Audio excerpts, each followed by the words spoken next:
Hello everyone. Thank you for joining me today in such a special day like the International Women's Day.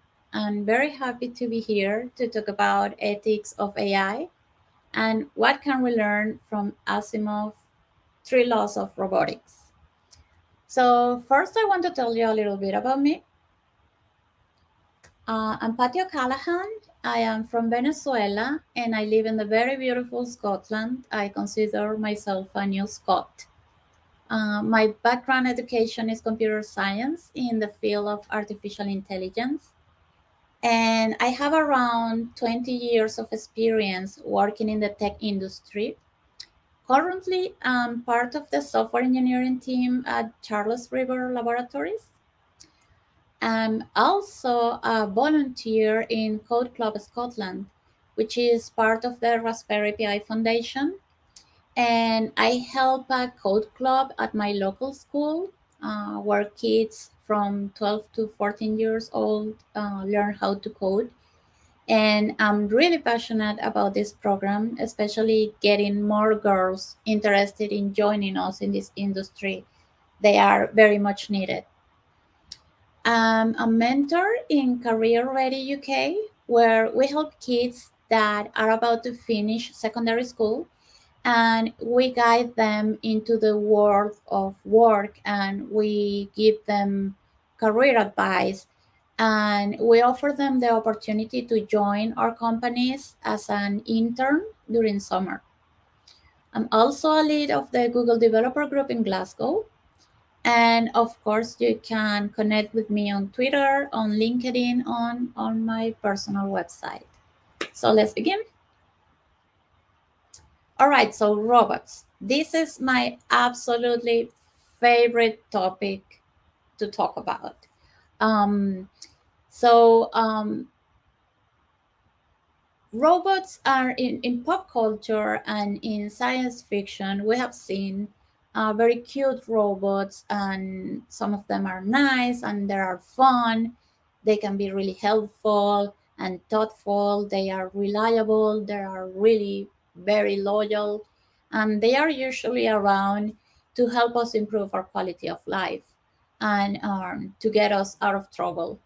And by the way, I'm waiting for someone to be Rosie, the robot from the Jetsons, because every time I have to do my laundry, I think about her. I cannot stop thinking about her. So please, if if any of you is able to make it happen, please go ahead.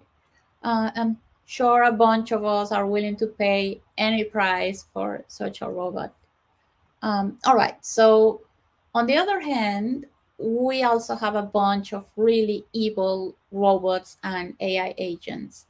Um, especially Terminator is the one that everyone thinks about when we talk robot apocalypse. So these robots have the sole purpose of making humans miserable and to take over the world. They're cruel and they're merciless. They want power. In some cases, maybe their motives are not that evil, but they still harm humans in order to achieve their goals.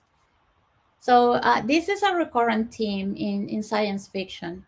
Is the good and the bad side of technology. And I grew up um, reading stories around this. And when I was a kid, I discovered the greatest sci fi writer of all times. And his name is Isaac Asimov. So Isaac Asimov started publishing his work around the 1940s, and he wrote around 400 books, fiction and nonfiction, and short stories about, of course, science and history, art, religion. He was such an amazing writer, a very prolific writer. And my favorite stories were the ones about robots. And they were really clever and entertaining. And they would make you think about the consequences of dealing with such powerful machines on a daily basis. So, to be able to deal with these consequences in his stories, he created the famous three laws of robotics. So let's talk about those laws. So the first law is as follows. A robot might not harm a human being or through inaction allow a human being to come to harm. Rule number 2. A robot must obey orders given by a human, unless those orders violate rule number 1. In other words, a robot cannot be ordered to kill a human being. Law number 3. A robot must protect its own existence because, after all, it's an expensive piece of equipment. So it must protect its own existence only unless that violates law number 1 or 2. So a robot must cheerfully go into self-destruction if it's following an order or to save a human life. And then in later stories, robots took responsibility for government of whole planets and human civilizations. So Asimov created the Zero Law, which precedes the original 3. And this law states that a robot might not harm humanity or by inaction allow humanity to come to harm. So these laws have influenced our thinking in terms of artificial intelligence and the creation of sentient machines and how to make them in a way that they will not be a fundamental threat to humanity. And as technology makers, we have to think about how we should train machines to make difficult decisions when we are not supervising them, when we are not around. So these discussions really started with Asimov. But are these laws really the answer? So Asimov didn't see his three laws as the answer. Instead, he actually used them as a basis to play with all the things that might go wrong if we implemented them and trusted them. So, for example, in one of his stories, there's a politician he's running for office, and only humans could legally run for office. And he's accused by the public of actually being a humanoid robot. So, to prove them wrong, he punches a man in front of everyone, which he obviously couldn't do if he were a robot because of the first law about not harming a human being. But he might have tricked everyone because what if the person that he punched was secretly a robot? So as you can see, these laws are not the solution for this problem. And in reality, we are nowhere close to systems and machines that can understand such abstract concepts like what is a human being or what does it mean to do harm. But they were definitely a starting point to start thinking about the risks and the ethics of artificial intelligence. And definitely they are probably the most famous and influential sci-fi lines about tech policy ever written. So let's stop for a minute to talk about the types of AI. There are a few different classifications for AI, but I will talk about this one because it will help me illustrate one of the reasons on why it is so important to have an ethical framework around it. So the stage 1 would be machine learning, and it's called the artificial narrow intelligence. So this is when a system is programmed in such a way that it performs a set of instructions only for a specific data. So let's consider, for example, the virtual assistants. These assistants are programmed in such a way that they can perform several tasks, but they are limited only to their respective devices. So on the second stage, we have machine intelligence, and this is called artificial general intelligence, or AGI. So this is when a system, an artificial intelligence system, is programmed in such a way that it can totally mimic human intelligence and behavior, and it is as smart as a human. Um, so many researchers believe that AGI will be impossible to achieve, but there are other researchers that believe that we are heading that way. So at the moment, we haven't reached this stage yet. And then the stage 3, which is machine consciousness, um, it is called artificial superintelligence. Um, and it talks about machine consciousness. And this is a very tricky issue because consciousness is something that we as humans, we just don't understand. We don't understand how human consciousness works. And is how are we going to be able to create a machine that is conscious if we don't understand how our own consciousness works? So this is why this is a very difficult stage to reach. And of course, this is when an AI system is programmed in such a way that its decision-making ability is superior than humans and is much smarter than the smartest human. So humans won't be able to control a super intelligent AI, because we won't be able to prevent an AI from making its own choices.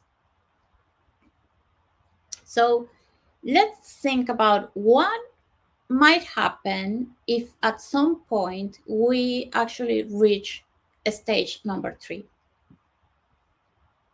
So that stage actually has a name, and it's called the technological singularity, or just singularity. So the singularity will happen when the intelligence of machines surpasses the human intelligence, and it will increase exponentially because the superintelligence will continue to upgrade itself and would advance at an incredibly fast rate. So some people like Elon Musk or Stephen Hawking have warned us about this problem. And for example, Stephen Hawking said that the development of full artificial intelligence could be the end of the human race. Because of course, these machines, they can redesign themselves, and they will be so much faster than us in terms of evolution. So if we actually get to this point, we might be in a very big trouble. So some people have been thinking about this, and the Korean AR Charter of Ethics, they have identified 7 expected threats by AI. So they have, for example, the AI's value judgment, and the first threat will be the human discrimination in AI. So this is when an AI discriminates against a specific group of people because of errors during its development or training. Number 2 would be the AI's weighing of human values. So for example, this is when an AI judges the value of different people and ranks them. So for example, the AI might say that a homeless person is less valuable than a baby. Then we have the malicious use of AI. And number 3 will be the lethal AI weapons. This is obviously a very worrying issue, because these weapons can be really precise. And of course, they are designed to attack people that are considered enemies or the targets, but it can harm innocent people if the AI fails. So these kind of weapons are being developed in China, Israel, Russia, in the UK, and the United States, in South Korea. Then number four would be the AI-based cyber attacks. Number five, excessive privacy intrusion. So the perfect example for this might be the facial recognition systems that are used by security forces.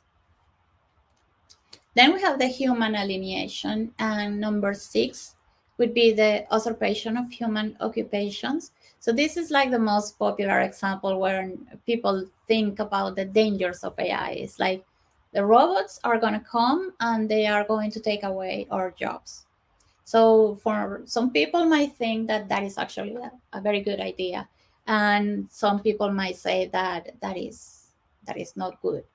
Um, and then they have the deepening the alienation of the digital vulnerable.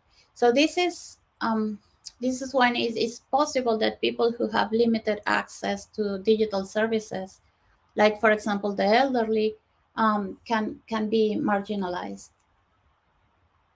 So we definitely need to do better. And we are already having problems with faulty AI. And these problems are having an important impact on in real life for many people. So we have some real world examples. Sorry. So this is a piece of news about a man that was targeted as a person of interest by a predicted crime algorithm used by the Chicago police.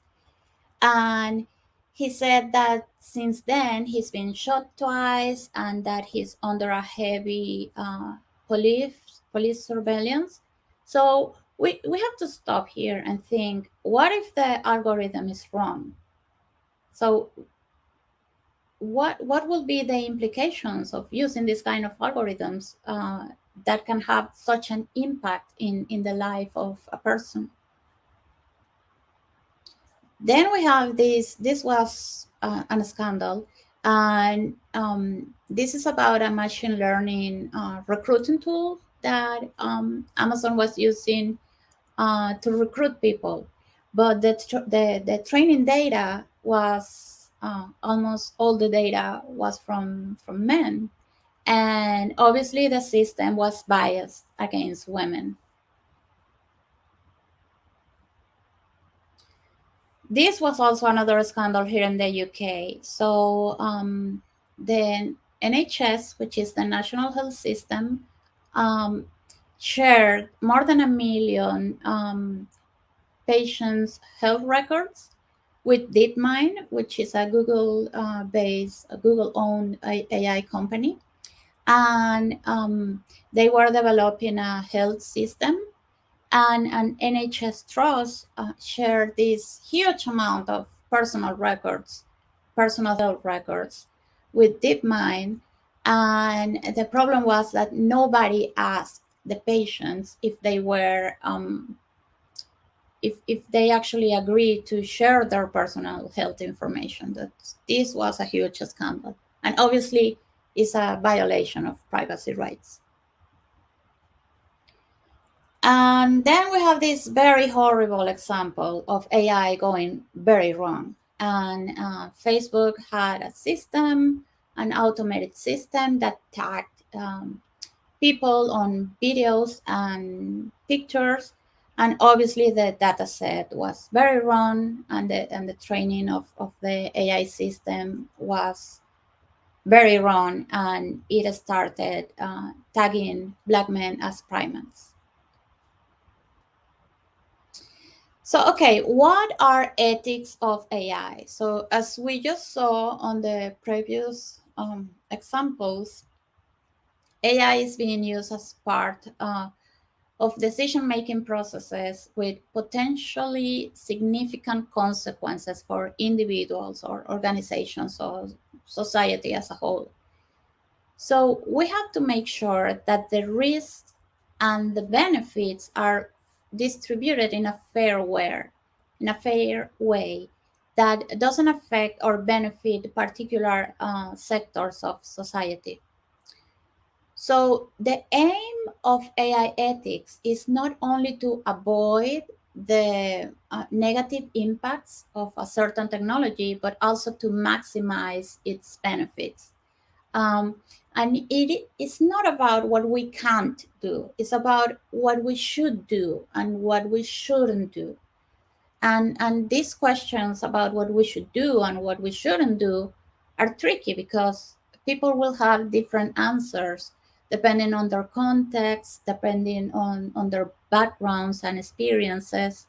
So there are not simple solutions to the ethical challenges of AI. So what are the nations doing about AI? Since 2017, at least 60 countries have adopted some form of artificial intelligence policy. And for example, we have the European Commission's Artificial Intelligence Act, which is very interesting to read. So if you like this topic, I will highly recommend this one. And there are many. We also have the Japan's Artificial Intelligence Technology Strategy Council and the United States National AI Initiative Act.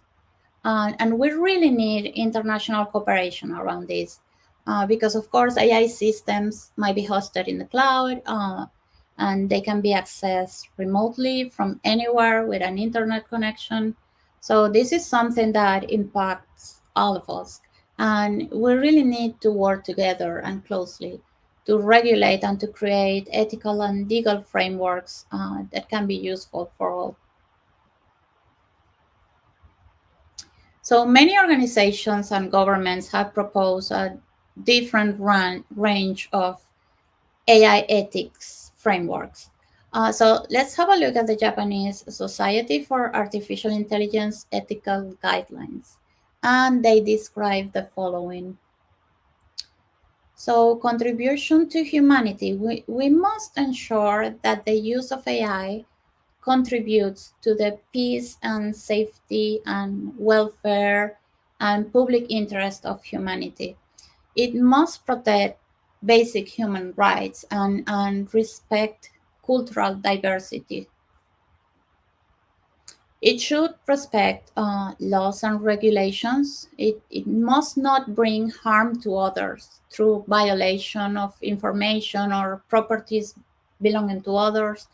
Uh, we must not use AI with the intention of harming others directly or indirectly.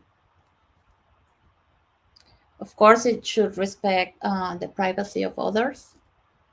And it must not create inequality and discrimination in society. And of course, we must recognize the need for AI to be safe and acknowledge our responsibility in keeping AI under control. Um, we also must acknowledge the significant impact which AI can have. So we should act with integrity and in a way that it can be trusted by society. And then there's accountability and social responsibility. And now we can think about why do we need ethical AI? So, for example, there can be a lack of visibility over how algorithms make decisions. So, the lack of transparency could lead to situations where individuals are negatively impacted because the computer said no and without a meaningful explanation. Let's say someone was applying for a loan and the system just said no, and we should really be able to know how this decision happened. Then, of course, again, the essential that data protection and privacy rights, and like I said before, the facial recognition systems are a good example for this because when used by law enforcement, it has been highly controversial.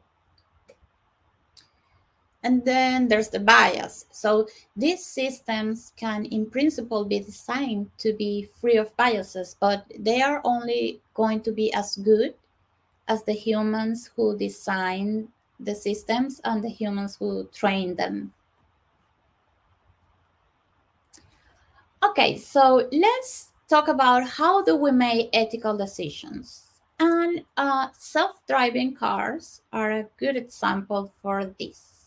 So let's talk about this a little bit. So there is a project, very interesting, that is called the Moral Machine Project. And the Moral Machine is a platform made by the MIT for gathering a human perspective on moral decisions made by machine intelligence, such as self-driving cars. And so they generated moral dilemmas, where a self-driving car must choose the lesser of two evils, such as killing two passengers or five pedestrians. So this is like the trolley problem, right? But with self-driving cars.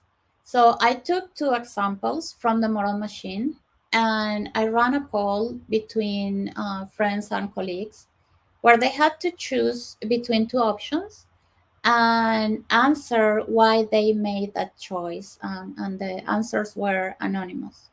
So this is the first case. And we have a self-driving car that it had a brake failure. So we asked the people, they have to choose which group of people the car is going to run over. So in option A, there's a female athlete, a male athlete, and a girl. And they're crossing on their green light. And then the other group, there's an elderly man, a criminal, and a homeless man. And they're crossing when there is the red light for crossing. So these are the results and some of the responses. So in this one, option B was the most selected option. And I got interesting answers like in option B, people is less valuable and they are putting their life in risk crossing on red light. Or I do not believe that AI power car should be able to choose who lives and who dies, as there will always be an inbuilt bias from the creator. Or because there is a criminal. Because someone is homeless or elderly doesn't make their lives less valuable. Another person said, due, due to option A having bright futures. So think about what would be your selection. And do you think everyone would agree with you? So let's see the second example. So on the second example, the self-driving car has passengers on it.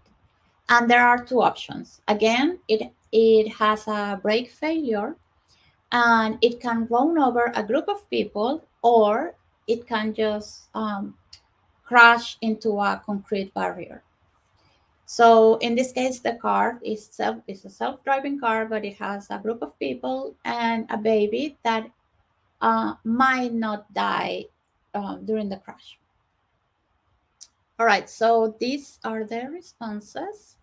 So again, option B was the option who the biggest option, and some of the responses were um, an elderly and two criminals are less important for society.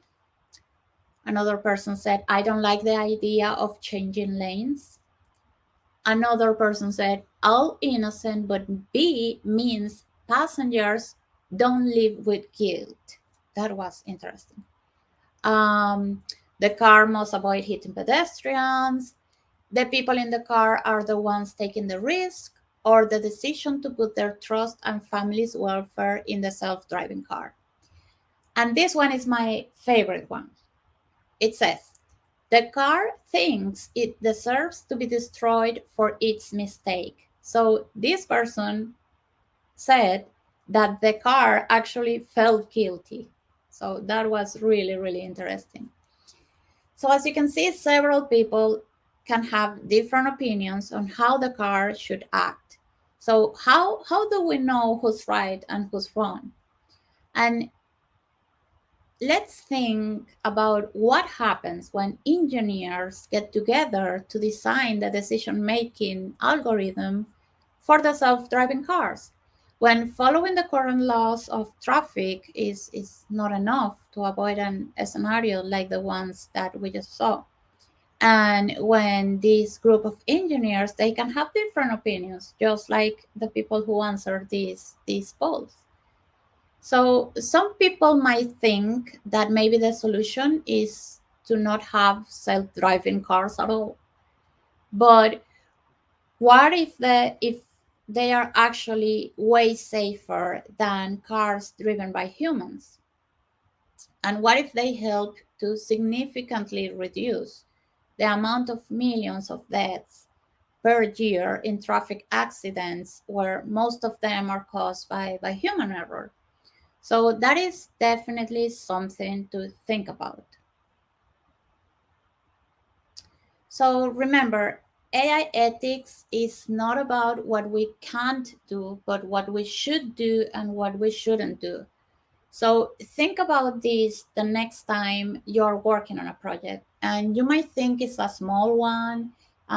It might be not that important, but for sure it will have an impact in someone's life in one way or another.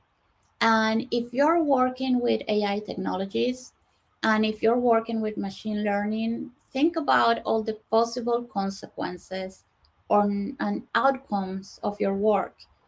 You surely have the best intentions, but something wrong might happen along the way. And maybe your training data is not good enough. Maybe it's not diverse enough. So think about the responsibility that you have as a tech maker to ensure that your work helps humanity to progress in a fair and positive way. And just let's remember Asimov laws that even if things get complicated along the way, our technologies should never ever harm humans. So thank you very much, and I hope that you enjoyed my session. Bye bye.